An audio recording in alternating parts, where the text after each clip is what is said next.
Hello everyone. तो आज हम देखने वाले संविधान और राजनीतिक विज्ञान से संबंधित 10 ऑब्जेक्टिव प्रश्न हैं। तो आप सभी इस क्लास को ध्यान से देखिएगा और आप लोग कमेंट सेक्शन में जरूर बताइएगा कि आप लोग 10 में से कितने सवालों का जवाब दे पाए। तो चलिए बिना देर करते हुए क्वेश्चन को करते हैं शुरू।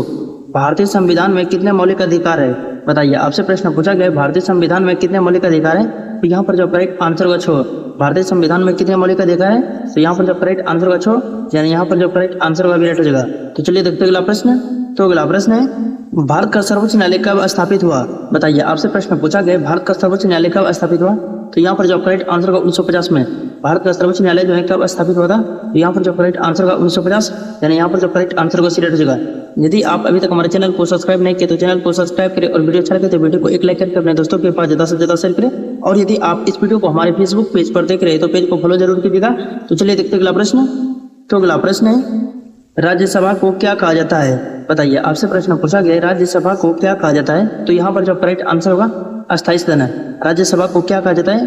तो यहाँ पर जो करेक्ट आंसर होगा अस्थायी सदन है, यानी यहाँ पर जो करेक्ट आंसर होगा विराट हो जाएगा। तो चलिए देखते हैं अगला प्रश्न है। तो अगला प्रश्न है संविधान संशोधन का प्रावधान किस अनुच्छेद में है? बताइए। आपसे प्रश्न पूछा गया संविधान संशोधन का प्रावधान किस अनुच्छेद में? तो यहाँ पर जो करेक्ट आंसर होगा 368 है। संविधान संशोधन का प्रावधान किस अनुच्छेद में? तो यहाँ पर जो करेक्ट आंसर होगा 368, यानी यहाँ पर जो करेक्ट आंसर होगा डी राइट हो जाएगा। तो चलिए देखते हैं अगला प्रश्न।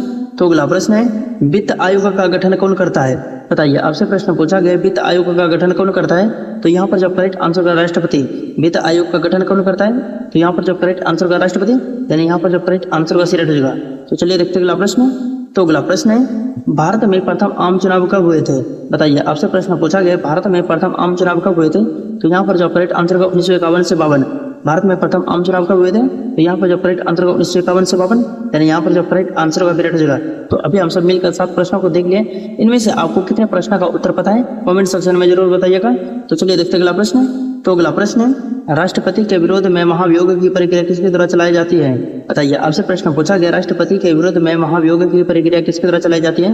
तो यहाँ पर जो करेक्ट आंसर होगा संसद के द्वारा, यानी यहाँ पर जो करेक्ट आंसर होगा ए राइट हो जाएगा। तो चलिए देखते हैं अगला प्रश्न। तो अगला प्रश्न है भारतीय संविधान का कौन सा भाग राज्य के नीति निर्देशक तत्वों से संबंधित है?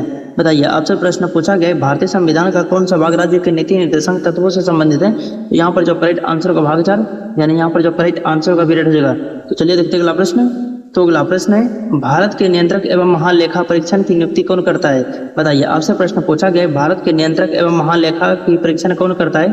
तो यहाँ पर जो करेक्ट आंसर होगा राष्ट्रपति, यानी यहाँ पर जो करेक्ट आंसर होगा विराट हो जाएगा। तो चलिए देखते हैं अगला प्रश्न। तो अगला प्रश्न है भारतीय लोकतंत्र किस प्रकार का लोकतंत्र है? बताइए। आपसे प्रश्न पूछा गया भारतीय लोकतंत्र जो है किस प्रकार का लोकतंत्र है? तो यहाँ पर जो करेक्ट आंसर होगा प्रतिनिधित्व है। तो यहाँ पर आप करेक्ट आंसर क्या होगा प्रतिनिधित्व, यानी यहाँ पर जो करेक्ट आंसर होगा सी जगह। यदि आप अभी तक हमारे चैनल को सब्सक्राइब नहीं किए तो चैनल को सब्सक्राइब करें और वीडियो अच्छा लगे तो वीडियो को एक लाइक करके अपने दोस्तों के पास ज्यादा से ज्यादा शेयर करें। और यदि आप लोग इस वीडियो को हमारे फेसबुक पेज पर देख रहे हैं तो पेज को फॉलो जरूर कीजिएगा ताकि आपको इसी प्रकार और भी नए वीडियो मिल सके। तो चलिए मिलते हैं नेक्स्ट वीडियो में नेक्स्ट टॉपिक के साथ।